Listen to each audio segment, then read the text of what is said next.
ஆண்டவராகிய இயேசு கிறிஸ்துவின் இனிதான நாமத்தினாலே இந்த நிகழ்ச்சிக்கு உங்கள் ஒவ்வொருவரையும் மிகுந்த அன்போடு வாழ்த்தி வரவேற்கிறேன். ஆம், எனக்கு மிகவும் பிரியமான சகோதரனே, சகோதரியே, இந்த நிகழ்ச்சி உங்களுக்கு மிகுந்த ஆசீர்வாதத்தை கொடுக்கும். இதோ இந்த நிகழ்ச்சிக்கு ஆரம்பமாக ஒரு அருமையான ஒரு பாடல் கேட்டு தேவாதி தேவனை மகிமைப்படுத்தும்படி மிகுந்த அன்பாய் கேட்கிறேன்.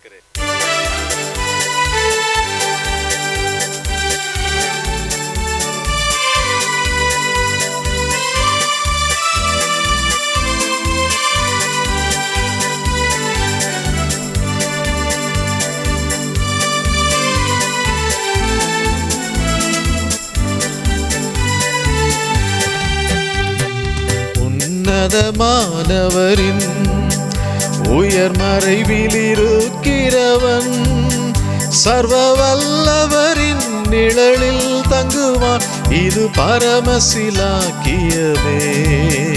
சர்வ வல்லவரின் நிழலில் தங்குவான், இது பரமசிலாக்கியமே.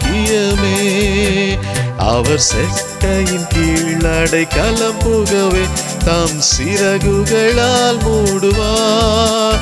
அவர் செட்டையின் கீழடை கலம்புகவே தம் சிறகுகளால் மூடுவார்.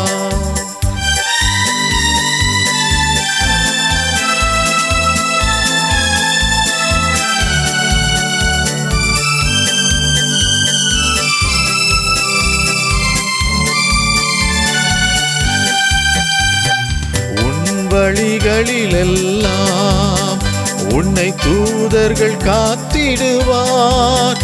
உன் பாதம் கல்லில் இடராதபடி தங்கள் கரங்களில் ஏந்திடுவார். உன் பாதம் கல்லில் இடராதபடி தம் கரங்களில் ஏந்திடுவார். அவர் செட்டையின் கீழடை கலம்புகவே தம் சிறகுகளால் மூடுவார். அவர் செட்டையின் கீழடை கலம்புகவே தம் சிறகுகளால் மூடுவார்.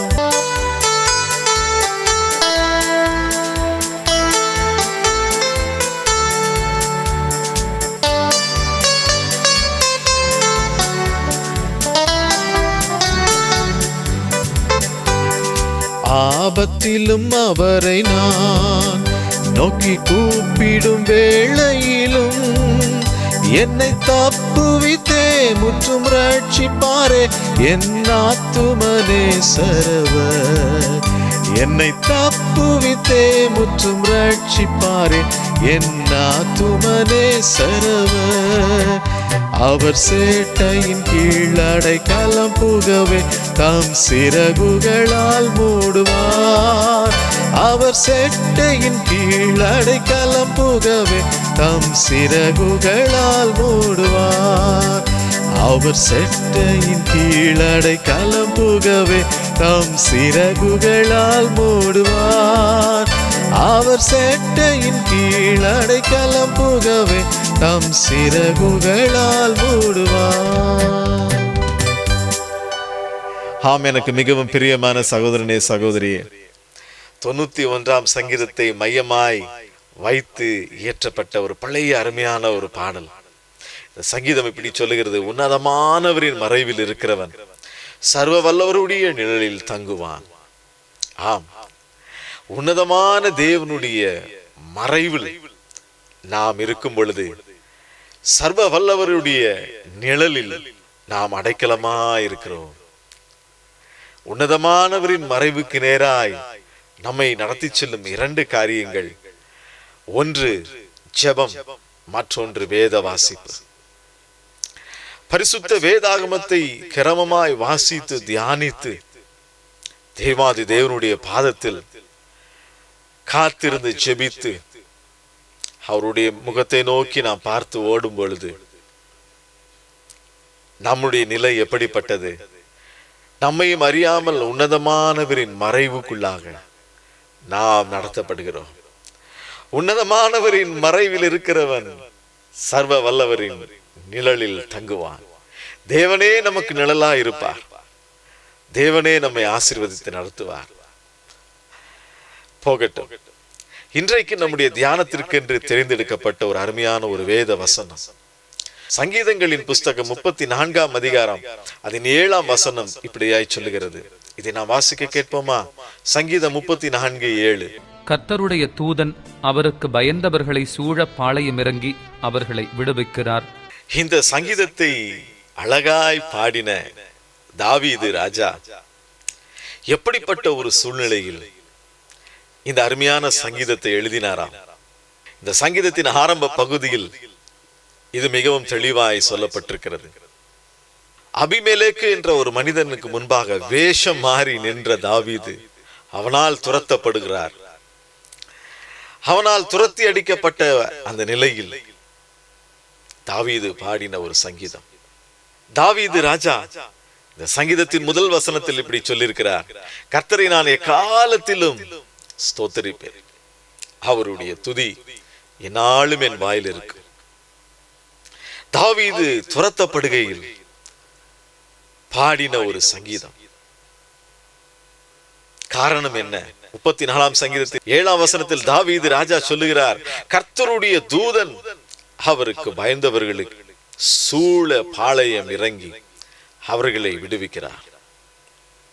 கர்த்தருடைய தூதன் அவருக்கு பயந்தவர்களை சூழ பாளையம் இறங்கி அவர்களை விடுவிக்கிறார். தேவாதி தேவன் தம்முடைய பிள்ளைகளுக்கு கொடுத்திருக்கும் பலவிதமான ஆசீர்வாதங்கள் ஒரு முக்கியமான ஒரு ஆசீர்வாதம், நம்மை காக்கும்படி தம்முடைய தூதர்களை நமக்காக அனுப்புகிறார். யாருக்கு ஆண்டவர் இந்த கிருபையை கொடுக்கிறாரா? கர்த்தருக்கு பயந்தவர்களை, தேவாதி தேவனுக்கு பயந்து தீமைக்கு விலகுக, அசுத்தத்திற்கு விலகுக, அநியாயத்திற்கு விலகி நிற்கிற ஒரு மனிதனை, ஒரு பெண்ணை சூழ பாளையம் இறங்கி எல்லா இக்கட்டுகளுக்கும் அவர்களை தேவாதி தேவன் விடுவிக்கிறார். இது எத்தனை பெரிய ஸ்லாக்கியம் பிரியமானவர்களே, எத்தனை பெரிய பாக்கியம்.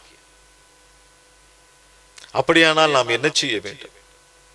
நம்முடைய வாழ்க்கையில் என்னாலும் தேவனுடைய பாளையம் நம்மை சூழ்ந்திருக்க வேண்டும் என்று சொன்னார். தேவாதி தேவனுடைய தூதர்களின் பாளையம் நம்மை சூழ்ந்திருக்க வேண்டும் என்று சொன்னார். எல்லா தீங்குக்கும் நாம் தப்புவிக்கப்பட வேண்டும் என்று சொன்னார்.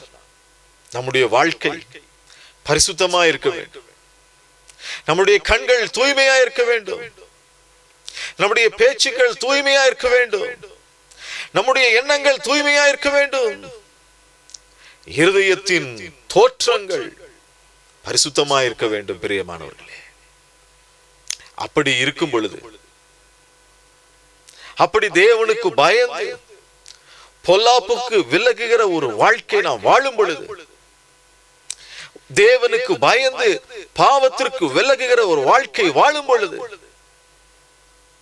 நமக்கு கிடைக்கும் ஒரு ஆசீர்வாதம் என்ன?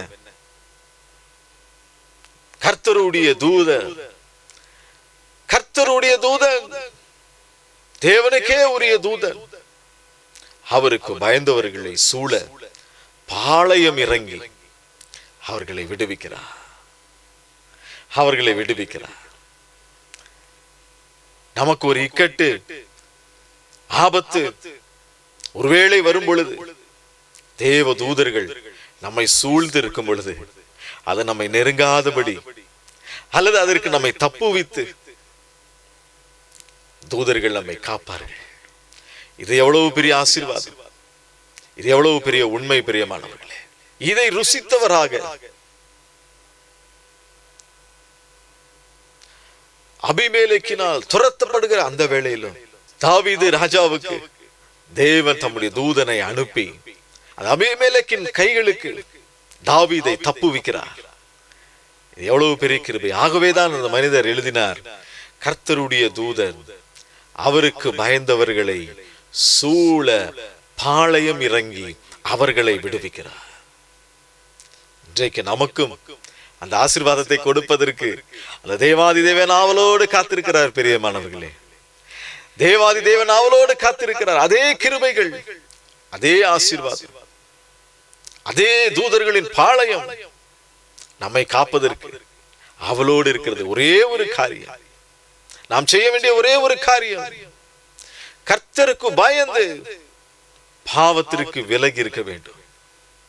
கர்த்தருக்கு பயந்து அநியாயத்திற்கு விலகி நிற்க வேண்டும். கர்த்தருக்கு பயந்து ரகசிய அந்தரங்க பாவங்களுக்கு விலகி இருக்க வேண்டும். அப்பொழுது தூதர்களை கொண்டு தேவாதி தேவன் நம்மையும் பாதுகாப்பார். தேவாதி தேவன் சர்வ வல்லமை உள்ள கர்த்தர் இவ்வளவு பெரிய ஆசீர்வாதத்தை நமக்கு வைத்திருக்கிறார். இந்த ஆசீர்வாதத்தை, இந்த ஒரு பாதுகாப்பை எந்தெந்த நேரங்களில் எல்லாம் நமக்கு கட்டளையிடுகிறாராம். இதை குறித்து சங்கீதங்களின் புஸ்தகம் 91 சங்கீதம் அதன் 11 வசனம் இப்படி சொல்லுகிறது. சங்கீதம் 91:11 நாம் வாசிக்க கேட்போமா? உன் வழிகளிலெல்லாம் உன்னை காக்கும்படி உனக்காக தம்முடைய தூதர்களுக்கு கட்டளையிடுவார். உன் வழிகளிலெல்லாம் உன்னை காக்க உனக்காக தம்முடைய தூதர்களுக்கு கட்டளையிடுவார். முதலாவது ஆண்டவர் செய்கிற ஒரு காரியம், நம்முடைய வழிகளில் எல்லாம் நம்மை காக்க தம்முடைய தூதர்களை கட்டளையிடுவார். நம்முடைய வழிகள் எப்படிப்பட்டது? ஒருவேளை ஆபத்து நிறைந்த பயணங்கள் இன்றைக்கு எங்கு பார்த்தாலும் இந்த பயணங்களுக்கு மத்தியில் தான் நாமும் கடந்து செல்ல வேண்டி இருக்கிறது. தேவாதி தேவனுடைய வாக்குத்தத்தம் எப்படிப்பட்டது? உன் வழிகளில் எல்லாம் உன்னை காக்க உனக்காக தம்முடைய தூதர்களுக்கு கட்டளையிடுவார். உன் வழிகளில் எல்லாம் உன்னை காக்க உனக்காக தம்முடைய தூதர்களுக்கு கட்டளையிடுவார்.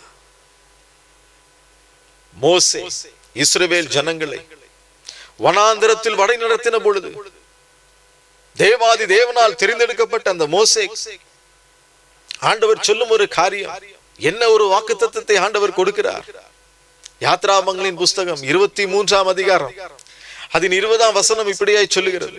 யாத்ராகமம் 23:20 இதை நாம் வாசிக்க கேட்போமா? வழியில் உன்னை காக்கிறதற்கும் நான் ஆயத்தம் பண்ணின ஸ்தானத்துக்கு உன்னை கொண்டு போய் சேர்க்கிறதற்கும் இதோ நான் ஒரு தூதனை உனக்கு முன்னே அனுப்புகிறேன். எவ்வளவு அருமையான வாக்குத்தத்தம் பிரியமானவர்களே! மோசேக்கு ஆண்டவர் முகமாய் தரிசனமாகி தன்னுடைய ஜனங்களை அடிமைத்தனத்திலிருந்து மீட்டெடுத்து பாலும் தேனும் ஓடுகிற கானானுக்குள் நடத்த வேண்டும் என்று விரும்பின பொழுது மோசேக்கு ஆண்டவர் கொடுத்த ஒரு அருமையான ஒரு வாக்குத்தத்தம், வழியில் உன்னை காக்கிறதற்கும் நான் ஆயத்தம் பண்ணின ஸ்தலத்தில் உன்னை கொண்டு போய் சேர்ப்பதற்கும் நான் ஒரு தூதனை உனக்கு முன்பாக அனுப்புகிறேன். எவ்வளவு பெரிய ஆசீர்வாதம், எவ்வளவு பெரிய கிருபை, எவ்வளவு பெரிய பாதுகாப்பு! இந்த நாட்களிலும் எனக்கு மிகவும் பிரியமான சகோதரனே, சகோதரியே, அன்று மோசேக்கு தேவாதி தேவன் சொன்ன அதே வாக்குத்தத்தம் இன்றைக்கும் நமக்கும் ஆண்டவர் சொல்லுகிறார். வழியில் உன்னை காக்கிறதற்கு நான் ஆயத்தம் பண்ணின ஸ்தலத்திற்கு உன்னை கொண்டு போய் சேர்ப்பதற்கு நான் ஒரு தூதனை உனக்கு முன்னே அனுப்புகிறேன். நான் உனக்கு முன்பாக ஒரு தூதனை அனுப்புகிறேன். அப்படி என்றால் என்ன? நம்முடைய வழிகளில் எல்லாம் நம்மை காக்கும்படி நமக்காக ஒரு தூதர், நமக்கு முன்னே செல்வதற்கு ஒரு தூதர். யாருக்கு ஆண்டவர் இந்த கிருபைகளை கொடுக்கிறார்? கர்த்தருடைய தூதன் அவருக்கு பயந்தவர்களை சூழ பாளையம் இறங்கி அவர்களை விடுவிக்கிறார். தேவனுக்கு பயந்து பொல்லாப்புக்கு விலகுகிற அத்தனை பேருக்கும் இந்த பாதுகாப்பு உண்டு. பிரியமானவர்களே, தேவன் தம்முடைய தூதர்களை நமக்கு முன்பாக அனுப்புகிறார். எத்தனை பெரிய பாதுகாப்பு, எத்தனை பெரிய ஆசீர்வாதமான ஒரு வார்த்தை, எத்தனை பெரிய மகத்தான ஒரு ஆசீர்வாதம் இது என்று நமக்கு வேண்டும் அல்லவா? யாத்ராகமங்களின் புஸ்தகத்தில் நாம் வாசித்த அந்த வசனத்தில் சொல்லப்பட்டிருக்கிறபடி நம்முடைய வாழ்க்கை என்னும் பயணத்திலும் கூட பல நேரங்களில் பாதுகாப்பற்ற ஒரு சூழ்நிலை பல நிலைகளில் நாம் உணர்கிறோம் அல்லவா? பல காரியங்களை குறித்து நம் மனதிற்குள்ளாக ஒரு சஞ்சலம், இந்த காரியம் எப்படி முடியுமோ தெரியவில்லை பிரதர், இந்த ஒரு காரியத்தில் எனக்கு ஒரு பாதுகாப்பு இல்லையே, நான் தனிமையா விடப்பட்டிருக்கிறேன், எப்படி தனித்து இந்த காரியத்தை செய்ய போகிறேன் என்று சொல்லி பல நேரங்களில் நாம் அங்கலாய்க்கிறோம், கண் கலங்கி நிற்கிறோம். ஆனால் தேவனுக்கு பயந்து பொல்லாப்புக்கு நாம் விலகும் பொழுது, தேவனுக்கு பயந்து பாவத்திற்கு நாம் விலகும் பொழுது, தேவாதி தேவன் நம்மை காக்கிறதற்கு, தான் ஆயத்தம் பண்ணின ஸ்தானத்திற்கு நாம் சென்று சேருவதற்கு, வழியிலே நம்மை காப்பதற்கு நமக்கு முன்பதாக ஒரு தூதனை அனுப்புகிறார். ஒரு விஐபி இருக்கிறார்கள் என்று சொன்னால் அந்த விஐபிக்கு முன்பாக ஒரு எஸ்கார்ட் வாகனம் போகும் அல்லவா? அந்த வாகனத்தின் வேலை விஐபியை பத்திரமாய் கொண்டு போய் சேர்க்க வேண்டிய இடத்துல சேர்க்க வேண்டும். ஆகவே பாதைகளை எஸ்கார்ட் வாகனம் செவ்வையாக்கி கொண்டே செல்லும். விஐபி பத்திரமாய் அந்த இடத்திற்கு போய் சேருவார். இதைதான் நம் ஆண்டவர் நமக்கும் செய்கிறார். பிரியமானவர்களே, கர்த்தருடைய தூதன் அவருக்கு பயந்தவர்களை சூழ பாளையம் இறங்கி அவர்களை விடுவிக்கிறார். இந்த ஆசீர்வாதம் நமக்கு வேண்டும் அல்லவா? அப்படியானால் தேவாதி தேவன் கண்களுக்கு முன்பதாக இன்னும் நம்மிடத்தில் என்ன குறைகள் இருக்கிறது என்பதை சீர்தூக்கி பார்க்க வேண்டும். எப்பொழுது மற்றவர்களை குறை சொல்லி துரிகிறோம், அந்த பிரதர் இப்படி, இந்த சிஸ்டர் இப்படி என்று சொல்லுகிறோம், நாம் எப்படி இருக்கிறோம் என்று சொல்லி முதலாவது நம்மை பரிசோதித்து பார்க்கும் பொழுது நம்மிடத்தில் காணப்படுகிற குறைகள், குற்றங்களை தேவாதி தேவன் நமக்கு காண்பிப்பார். ஒரு கண்ணாடியில் நம் முகத்தை பார்க்கும் பொழுது எப்படி பார்க்கிறோமோ அதே போல நம்மை நாமே ஆராய்ந்து பார்க்க வேண்டும். குறைகளை தேவ சமூகத்தில் அறிக்கையிட்டு மன்னிப்பு கேட்டு விட்டுவிட வேண்டியவர்களை விட்டுவிடும் பொழுது தேவன் நம்மை காண்கிற தேவன், 24 மணி நேரமும் நம்மை பார்க்கிற தேவன். மனிதர்களுக்கு நாம் ஒருவேளை மறைந்து இருக்கலாம், மனிதர்கள் நாம் செய்வதை பார்க்காமல் இருக்கலாம், ஆனால் நம்மை காண்கிற தேவன் ஒருவர் உண்டு. 24 மணி நேரமும் அவர் நம்மை பார்த்து கொண்டே இருக்கிறார். அவருக்கு பயந்து அவருக்கு முன்பதாக நம்முடைய வழிகள் சுத்தமா இருக்கும் பொழுது, அல்லது நம்முடைய வழிகள் அவருக்கு முன்பதாய் தூய்மையா இருக்கும் பொழுது, அவருக்கு பயந்தவர்களை சூழ பாளையம் இறங்கி அவர்களை விடுவிப்பதற்கு தேவன் தம்முடைய தூதனை அனுப்புவார். ஹல்லேலூயா, ஹல்லேலூயா. இது எத்தனை பெரிய ஆசீர்வாதம் பிரியமானவர்களே, எத்தனை பெரிய ஆசீர்வாதம். அடுத்து தேவாதி தேவன் தம்முடைய தூதனை நமக்கு முன்பாக அனுப்புகிறது போல சில நேரங்களில் ஆண்டவருக்கு பிரியமில்லாத காரியத்தை நாம் செய்து துணிகரமாய் ஓட ஆரம்பிக்கும் பொழுது நமக்கு முன்பாக செல்லும் அந்த தூதன் நமக்கு எதிராளியாய் மாறி விடுகிறார். பரிசுத்த வேதாகமத்தில் பீலேயாம் என்ற ஒரு அருமையான தீர்க்கதரிசியை குறித்து நாம் வாசிக்கிறோம். இந்த தீர்க்கதரிசி தேவனோடு சஞ்சரிக்கிற ஒரு மனிதன். ஆனால் ஒரு நாள் தேவன் விரும்பாத ஒரு காரியத்தை செய்வதற்கு அந்த மனிதன் புறப்பட்டு சென்று கொண்டிருந்தார். தன்னுடைய கழுதையின் மேல் ஏறி, அந்த நாட்களில் கழுதை தான் வாகனம், ஆகவே தன்னுடைய கழுதையின் மேல் ஏறி அந்த தீர்க்கதரிசி பீலேயாம் தேவனுக்கு பிடிக்காத ஒரு காரியத்தை செய்வதற்காக சென்று கொண்டிருந்தார். அப்பொழுது தேவ தூதர் பீலேயாமுக்கு முன்பாக சென்று கொண்டிருந்த அந்த தேவ தூதர் பீலேயாமுக்கு எதிராளியாய் மாறி போனார். எதிராளியாய் மாறி போனார். இதை குறித்து என்னாகமம் 22:22 நாம் வாசிக்கிறோம். நாம் வாசிக்க கேட்போமா? என்னாகமங்களின் புஸ்தகம் 22ஆம் அதிகாரம் 22ஆம் வசனம். அவன் போகிறதினாலே தேவனுக்கு கோபம் மூண்டது. கர்த்தருடைய தூதனானவர் வழியிலே அவனுக்கு எதிராளியாக நின்றார். அவன் தன் கழுதையின் மேல் ஏறி போனான். அவன் வேலைக்காரர் 2 பேரும் அவனோடே இருந்தார்கள். பார்த்தீர்களா பிரியமானவர்களே, தேவனுக்கு பிரியமில்லாத இடத்திற்கு இந்த தீர்க்கதரிசி செல்வதை தேவனால் சகிக்க முடியவில்லை. ஆகவே தேவ தூதன், அவரை காக்க வேண்டிய தேவ தூதன், அவருக்கு முன்பாக சென்று அவரை பாதுகாக்க வேண்டிய அந்த தேவ தூதர் அவருக்கு எதிராளியாக நின்றார். ஆம், எனக்கு மிகவும் பிரியமான சகோதரனே சகோதரியே, நாம் ஒரு நல்ல தேவ பிள்ளையா இருக்கலாம், ஆலயத்திற்கு ஒழுங்காக செல்லுகிறவர்களா இருக்கலாம். ஆனாலும் தேவனுக்கு பிரியமில்லாத காரியத்தை செய்யும் பொழுது, தேவனுக்கு பிரியமில்லாத குறுக்கு வழியை நாம் கைகளில் எடுக்கும் பொழுது, தேவ தூதர்கள் நமக்கு முன்பாக போகும் தேவ தூதர்கள் நமக்கு சத்ருவாய் மாறி போகிறார்கள். இது நிமித்தம் முதலாவது மனிதன் இழக்கிற ஒரு காரியம், தேவாதி தேவன் மனிதனுக்கு கொடுத்திருக்கும் அந்த பாதுகாப்பு. தூதர்களை வைத்து தேவன் பாதுகாக்கிறார். தேவனுக்கு விரோதமாய் செயல்படும் பொழுது அந்த பாதுகாப்பை முதலாவது பிடுங்கி எடுக்கிறார்.